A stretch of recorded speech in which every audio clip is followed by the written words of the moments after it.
இந்த கட்டத்துக்குள்ள ஏற்கனவே இருந்த அலையன்ஸுங்கிறதுனாலையும் ஏற்கனவே தோத்து போன அலையன்ஸுங்கிறதுனாலையும் அதை விட பாமகவுக்கு முக்கியத்துவத்தை கொடுப்பாரு.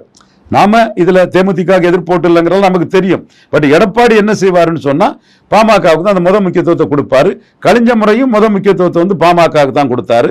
பாமக தேசிய ஜனநாயக கூட்டணி கூட போனதுனால தான் அதுக்கு பிறகு தேமுதிகவுக்கு 5 சீட்டு கொடுத்தாரு. இப்போ தேமுதிக 21 விட 24க்கு பிறகு ரொம்ப நல்ல பொசிஷன்ல பிரேமலதா அம்மையார் இருக்காங்கிறது நம்ம மறுக்க வேண்டிய அவசியம் இல்லை.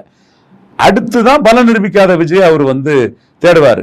அப்போ ஆதவ அர்ஜுனாவோ ஜான ஆரோக்கியசாமியோ விஜயை ஆளாட்ட ஆக்கணும்னா, விஜய் அசிங்கப்படுத்தி கேவலப்படுத்தாம இருக்கணும்னா 234 கேண்டிடேட்டை தயார் பண்றதுதான் கரெக்ட்.